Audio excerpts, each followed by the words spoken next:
ఈ ఎంసెట్ లేదా ఎఫ్సెట్‌లో మంచి ర్యాంక్ రాని విద్యార్థులకు బెస్ట్ ఆల్టర్‌నేటివ్ సీఏ కోర్సులు అడ్మిషన్‌లు జరుగుతున్నవి. So finances Yeah. ఒక బిజినెస్ చేస్తున్నామంటే ఫినాన్స్ అనేది కూడా రిటర్న్ ఆఫ్ ఇన్వెస్ట్మెంట్ కావచ్చు. Yes. సో అదంతా మేనేజ్ చేసుకోవడం అనేది చాలా డిఫికల్ట్ టాస్క్. చాలా పెద్ద చాలా task. కేర్ఫుల్గా ఉండాలి మనం. Yeah. సో మీరు ఎలా బ్యాలెన్స్ చేస్తూ ఉంటారు, ఎలా మేనేజ్ చేస్తారు ఫినాన్సెస్? సో ఫినాన్స్ అనేది I have adviser like this, అంటే మా ఇన్ హౌసే ఉన్నారు, సిఏ ఉన్నారు, ప్లస్ అకౌంటెంట్ కూడా ఉన్నారు అనమాట మాకు. So he manages everything.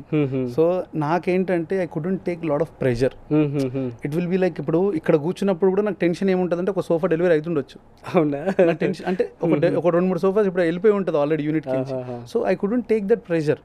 ఎవరు డెలివరీ అవుతుంది, ఎవడు పేమెంట్ చేసిండు, ఎంత వస్తుంది, ఎంత పోతుంది, అవన్నీ మనం I couldn't always monitor this. So there is always a team behind me, always a accountant is there. In our unit there is an accountant, in a store there is an accountant. So వీళ్ళిద్దరు balance చేసుకుంటారు, నేను end of the day balance sheet చూసుకుంటాను, what is in and what is out, ఏం వస్తుంది ఏం పోతుంది. Okay. So it is running, అంత pressure లేకుండా రన్ అవుతుంది. And my family is involved. మా బ్రదర్ ఉన్నాడు, మా అన్నయ్య, మా డాడ్ ఉన్నాడు, మా బాబాయ్లు ఉన్నారు, అందరూ టేక్ కేర్. యా, ప్రాబ్లం ఉంటుంది ఇవన్నీ ఉన్నా కూడా, బట్ మనం కొంచెం జాగ్రత్తగా ఉండాలి. ఓకే. సో నెక్స్ట్ వచ్చేసి మీరేమనుకోనంటే మీ టర్న్ ఓవర్ ఎలా ఉండొచ్చు every month or per year? So probably around 2.5 CR ఉంటుంది ఓన్లీ మంత్ ఫర్నిచర్. యా, ఓ గ్రేట్. Every month.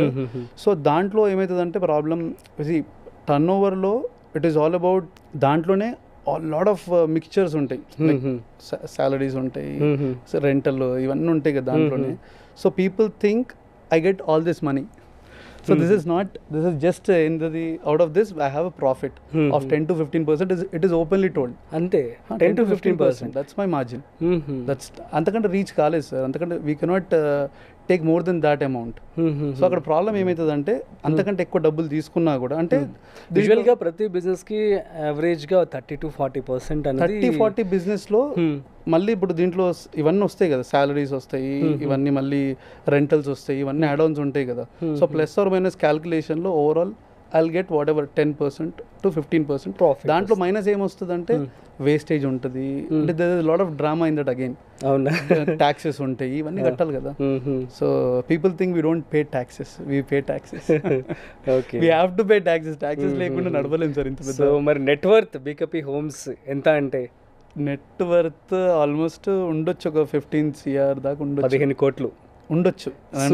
క్యాలిక్యులేట్ చేయాలి. Very short span of time లో ఆంటర్‌ప్రెన్యూర్ గా స్టార్ట్ అయ్యి అండ్ చాలా huge spike in the growth. So how do you feel about it? And మీ యొక్క surroundings కావచ్చు, parents కావచ్చు, ఏమని చెప్తూ ఉంటారు? అంటే నాకు వీడు దేనికి పనికిరాడు అనే టర్మ్స్ బాగా ఇన్నుండే, అది నా బ్రెయిన్ లో బాగా. వీడియో అవును చాలా మీ అమ్మగారు మా చిన్నవాడు మాటలు చెప్పుకొని బతికేస్తాడు, అది నాకు తెలిసి చాలా మంది మీకు వచ్చారు, చాలా మంది వచ్చి చెప్పారు నాకు. అది అంటే ఏదో క్యాజువల్ గా చెప్పిన ఫస్ట్ వీడియో అదే అనుకుంటా, ఎవరితను అని చెప్పి అప్పుడు చూసాను నేను. So that was 1.5 year back. True video అది. Not 1.5, 2-3 years. 2 years బ్యాక్ ఈ వీడియో. సో ఇంత బ్యాక్ జరిగినది మీరు గుర్తుపెట్టుకోరు అంటే ఆ డైలాగ్ అంతమంది గుర్తుపెట్టుకున్నారు. అవును, it went to millions of reach అన్నమాట.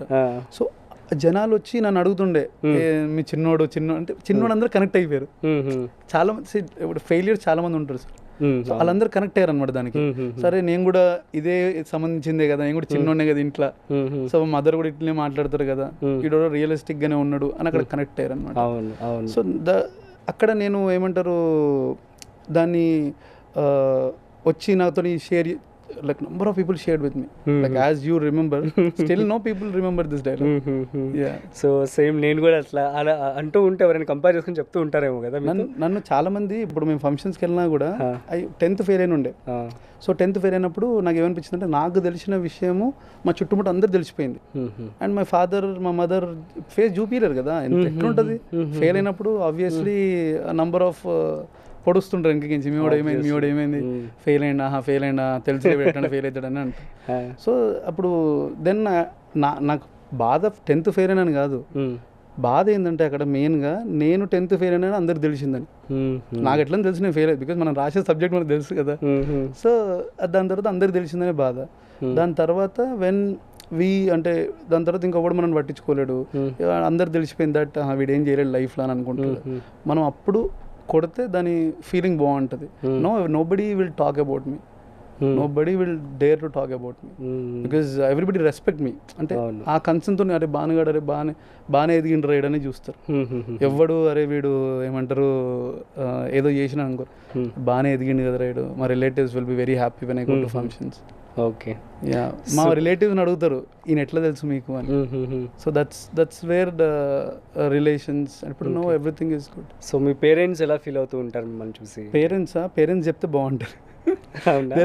Dil feel happy. End of the day వాళ్ళకి ఇప్పుడు మా మదర్ వచ్చి పేరెంట్ టీచర్ మీటింగ్ కూర్చున్నప్పుడు వాళ్ళు తిడతారు కదా. సో మా టీచర్స్ అందరు తిట్టేవాళ్ళే. అంటే మనం నా బ్యాక్గ్రౌండ్ అట్లుండే. ఇప్పుడు నేను బీకేపీఎంస్ లేకుంటే తిట్టేవాళ్ళే. సో నా బ్యాక్గ్రౌండ్ అట్లుండే కాబట్టి తిరుగుతుండే. సో అది తీసుకున్న వాళ్ళు ఇప్పుడు వచ్చి అందరు బాగుంది అని అంటే వాళ్ళతోని మీ అబ్బాయి చాలా బాగా వర్క్ చేస్తాడు, చాలా కష్టపడుతుంటే they'll feel very happy. Okay, that is my motivation. Super. So ఇక ఫైనల్లీ ఆంట్రప్రెన్యూర్స్ ఎవరైతే బిజినెస్ వైపు అడుగులు వేయాలనుకుంటున్నారో సో వాళ్ళకి మీ ఎక్స్పీరియన్స్తో ఏం చెప్తారు? You have to risk. బేసికల్గా ఏంటంటే business is a risky process, but you have to risk. You have to come out. ఎంతోమంది ఎన్నో మాట్లాడుతుండొచ్చు. You have to come out of the thinking. ఇది నేను చేయగలుగుతానా కాదు, నేను చేయగలుగుతా అనేది బయటికి రావాలి. అవును, రాకపోతే మనం అక్కడే ఆగిపోతాం. ఎవడో డ్రీమ్స్కి మనం పని చేసుకోవాల్సి వస్తుంది. ఈ విషయం మీకనే కాదు నాకనే కాదు, మా ఎంప్లాయీస్ కూడా చెప్తా. మా ఎంప్లాయీస్ కూడా ఇదే విషయం చెప్తా. మీరు నా డ్రీమ్స్కి పని చేయాల్సిన అవసరం లేదు. మీరు మీ కళలకి పని చేయండి, నా నేర్చుకోండి. బయటకు పోయి మీరు ఫర్నిచర్ షాప్ పెట్టుకుంటారా? ఓపెనింగ్ నన్ను రమ్మని నేను పిలుస్తూ వస్తా. అమేజింగ్. నేను ఇప్పుడు ఇక్కడ ఉన్నాడు ఏడుకొండలు, ఏం చెప్తా నీకు అంటే ఆయన కూడా చెప్తా, నువ్వు డ్రైవర్ కాదు, నువ్వు డెవలప్ కావాలి నీ లైఫ్లో. ఓకే, నువ్వు ఈ డ్రైవింగ్ జాబ్ ఒకటే చేయొద్దు, ఇంకా నేర్చుకోవాలి. బికాజ్ ఇది ఎవడి ఏమంటారు, this is not for me, it should be for everybody. You have. ఇప్పుడు బయట కూడా చూసినోడు నన్ను చూసి ఇన్స్పైర్ అయ్యి వీడియోస్ పెడుతున్నాడు. నువ్వెందుకు నన్ను చూసి ఇన్స్పైర్ అవుతలేవు? నేనేమైనా తప్పు చేస్తున్నా? సో నువ్వెందుకు ఇక్కడ మేనేజర్ కాలేకపోతున్నావు? సో నీకేం తక్కువైంది? What is your potentiality? So నేను ఎప్పుడైనా ఎవరైనా మోటివేట్ చేసేది అదే. So everybody I tell that come out of ఇది నీ వల్ల కాదు అని అనుకుంటే ఒకసారి ట్రై చేయి. ఫెయిల్ అయినావా డిఫరెంట్ ట్రై చేయి, ఇంకోసారి ఫెయిల్ అయినా డిఫరెంట్ ట్రై చేయి, కానీ ట్రై చేయడం మాత్రం బంద్ చేయకు. ఒకవేళ ట్రైలో బంద్ ఉందనుకో అది అప్పుడు మనం ఫెయిల్ అయినట్టు. సో ఐ ఆల్వేస్ టెల్, ఇప్పుడు నేను ఎన్నో ప్రయత్నాలు చేసిన, ఎన్నో విధానాలు, ఎన్నో మార్గాలు, ఎన్నో కమెంట్స్, ఎన్నో ఎదుర్కొనే ఇంత దూరం వచ్చి కూర్చున్నా. And I have to face in every time. ప్రతిరోజు నేను ఒక డిఫరెంటే ఫేస్ చేయాలి. ఒకసారి కస్టమర్ అప్రిషియేట్ చేస్తాడు, ఒకసారి కస్టమర్ తిడతాడు. ఐ షుడ్ నెవర్ కామ్ అంటే తక్కువ అయిపోయారు నేను చెయ్యొద్దు అని అనుకోను. We have to keep on continuing this process. బయటికి వచ్చినామా సక్సెస్ అంతే. సుమన్ టీవీలో మీ పర్సనల్ అండ్ బిజినెస్ ప్రమోషన్స్ కోసం కింది నెంబర్కి కాంటాక్ట్ చేయండి.